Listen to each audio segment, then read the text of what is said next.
architectural MEP or structural Revit model to the document management module via Revit, open your relevant model in Revit, establish Publish Settings by going to the Collaborate tab and selecting Publish Settings. Create a new set by selecting on the single paper symbol on the upper right corner of the Publish Settings dialog. This example takes mostly on the ground floor, so we'll set a set called Set 3 Ground Floor.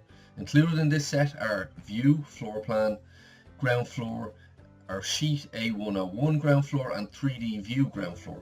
So be sure to add a checkbox to Set 1 3D Views, Set 2 Sheets and Set 3 Ground Floor before selecting the Save and Close button. Go to the Collaborate tab.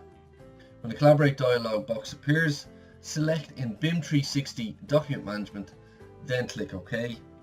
Select the location of your project. Select the project name.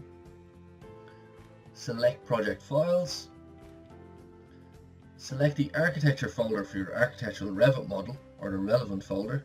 Select the Initiate button. When the upload is successful, you'll be sent a confirmation. Repeat this process for your other models, including MEP or structural Revit models, placing them in the appropriate folder.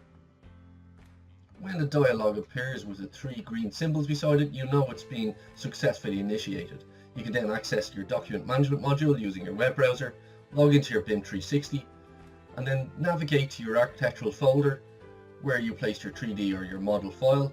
You can then navigate through the 3D model, either 2D drawings also, and you can view the various different views that you have set up from your sheet publish settings within Revit as well. You can also perform different compare functions using BIM 360 as well, and you can navigate around your 3D model using the Orbit tool also.